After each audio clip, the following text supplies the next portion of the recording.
जी हाँ, तो welcome to our channel Jharkhand competitor. तो आज का टॉपिक है झारखंड के जनजातीय आंदोलन।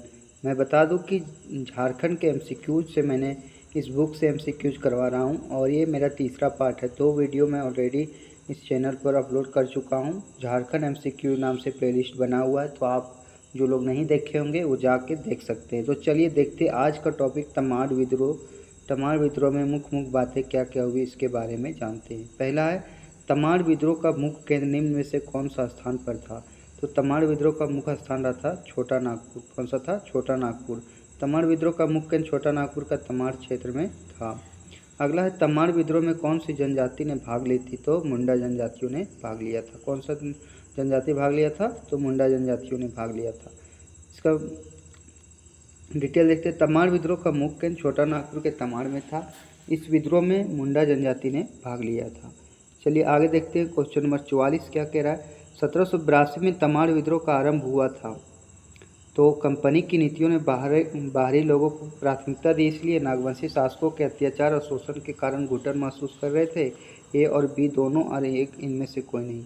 देखते कौन सा आंसर सही दिया हुआ है। तो ए और बी दोनों। 1782 का जो तमाड़ विद्रोह था, इसका मुख्य कारण कंपनी की नीतियों में बाहरी लोगों को आने और उनके सुख सुविधा संपन्न होने का मार्ग प्रशस्त किया गया।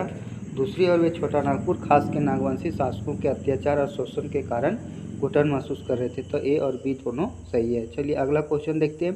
क्वेश्चन नंबर 45 कह रहा है सन 1782 ईस्वी में 82 के तमाड़ विद्रोह को दबाने के लिए 1783 ईस्वी में कंपनी सरकार ने निम्न में से किसे भेजा था। तो 1783 में मेजर जेम्स क्राफ्ट को भेजा था। मेजर जेम्स क्राफ्ट को भेजा था। कंपनी सरकार ने विद्रोह को दबाने के लिए मेजर जेम्स क्राफ्ट को भेजा और मेजर जेम्स क्राफ्ट को नागवंशी शासकों का भी समर्थन मिला, जिससे विद्रोह शांत हो गया था।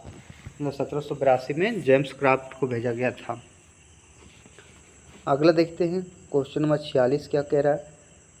1782 ईस्वी में तमाड़ विद्रोह के समय नागवंशी राजा कौन था। तो 1782 में कौन था? एनीसा थे। कौन थे? एनीसा थे। सॉरी, दर्पनाथ सिंह थे। कौन थे? दर्पनाथ सिंह। दर्पनाथ सिंह थे। तमाड़ विद्रोह उस समय नागवंशी राजा दर्पनाथ सिंह थे। अगला देखते हैं। अगला क्वेश्चन है क्वेश्चन नंबर 47 को क्या बोल रहा है। क्वेश्चन नंबर 47 है तमाड़ विद्रोह का दूसरा चरण के संबंध में कौन सा कथन सही नहीं है। तमाड़ विद्रोह के दूसरे चरण की शुरुआत 1788 ईस्वी में हुई थी। इस चरण के नेतृत्वकर्ता विष्णु मानकी एवं भोलानाथ से। अगला है कैप्टन होगन को विद्रोहियों को दबाने के लिए भेजा गया था, लेकिन वह असफल रहा। लेफ्टिनेंट कूपर विद्रोह को दबाने में सफल रहा था। तो इसमें से कौन सा सही है। तो ऑप्शन नंबर सी सही है।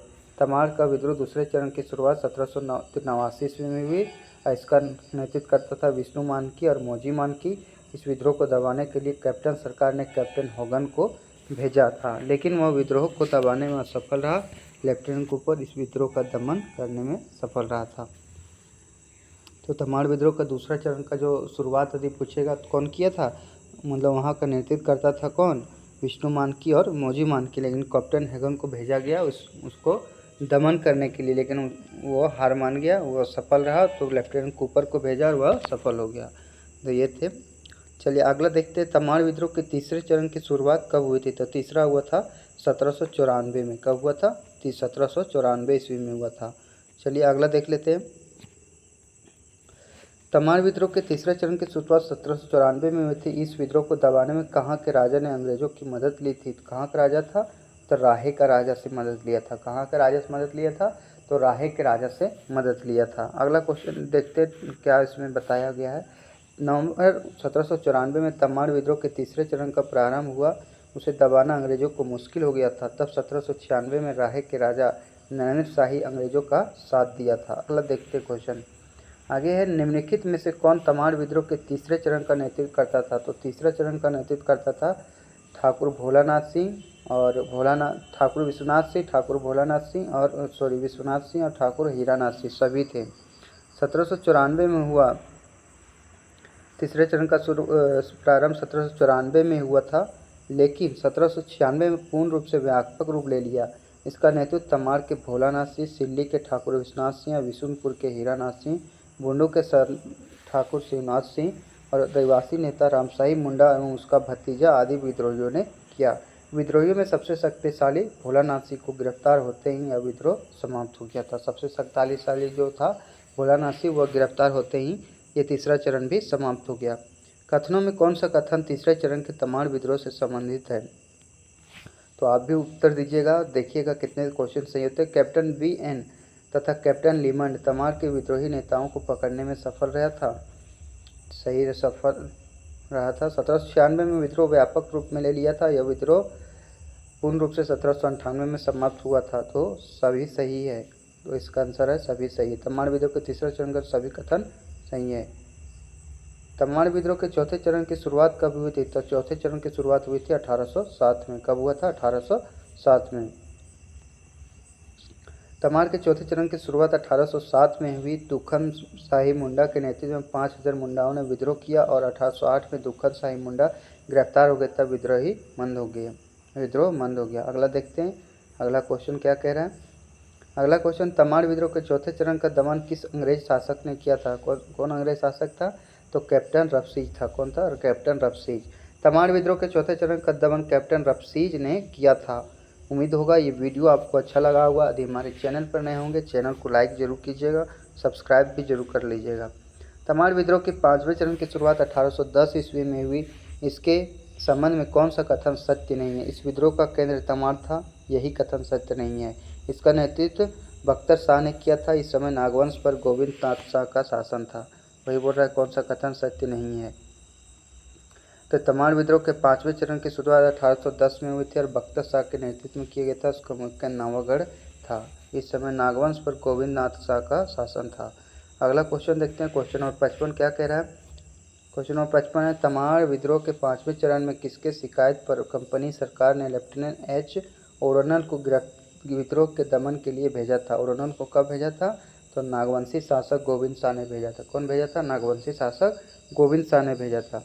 जब 1810 में तमाड़ विद्रोह फिर से भड़क उठा तो विद्रोह को दबाने के लिए छोटा नागपुर खास के नागवंशी शासक गोविंद नाथ शाह को शिकायत पर कंपनी सरकार ने लेफ्टिनेंट एम. ओडोनल को विद्रोह के लिए दमन के लिए भेजा था। आगे क्वेश्चन देखते हैं। क्वेश्चन नंबर 56 है, तमाड़ विद्रोह के पाँचवें चरण में किसके शिकायत पर कंपनी सरकार ने लेफ्टिनेंट एच. ओडोनल को विद्रोह के दमन के लिए भेजा था? तो किसको भेजा था? नागवंशी शासक गोविंद शाह ने। नागवंशी शासक गोविंद शाह ने भेजा था। जब 1810 में तमाड़ विद्रोह फिर से भड़क उठा तो विद्रोह को दबाने के लिए छोटा नागपुर खास के नागवंशी शासक गोविंदनाथ शाह की शिकायत पर कंपनी सरकार ने लेफ्टिनेंट एम. ओडोनल को विद्रोह के लिए दमन के लिए भेजा। आगे क्वेश्चन है, तमाड़ विद्रोह के अंतिम छठे चरण की शुरुआत कब हुई थी? तो छठे चरण का शुरुआत 1819 में हुआ था। तमाड़ विद्रोह बता दें 6 चरणों में हुआ था और इसके अंतिम चरण की शुरुआत 1819 में हुई थी। नेक्स्ट देखते हैं, तमाड़ विद्रोह का अंतिम चरण 1819 का दमनकर्ता कौन था? तो ए.जी. केल्विन, ई. रफसेज और गोविंद शाही तीनों थे। ई. रफसेज, गोविंद शाही और ए.जी. कोल्विन थे। जब विद्रोह 1819 में प्रारंभ हुई तो यह चिंगारी आग की तरफ फैल गई और जब छोटा नागपुर खास के राजा गोविंद शाह भयभीत हुआ और विद्रोह को दबाने के लिए रफसेज से तत्काल सहायता की याचना की तो ई. रफसेज ने ए.जे. कोल्विन के साथ मिलकर विद्रोहियों का दमन किया, लेकिन पूरी तरह यह विद्रोह 1820 में रुद्र मुंडा एवं मार्च 1821 में कुंता मुंडा के पकड़े जाने पर विद्रोह का अंत हो गया। तो ये थे हमारे टॉप मतलब तमाड़ विद्रोह से क्वेश्चन। उम्मीद होगा ये वीडियो आपको अच्छा लगा होगा। यदि हमारे चैनल पर नए होंगे और ऐसे ही MCQs के क्वेश्चन या तो झारखंड से संबंधित क्वेश्चन चाहते होंगे तो हमारे चैनल को लाइक, शेयर और सब्सक्राइब जरूर कीजिएगा। धन्यवाद।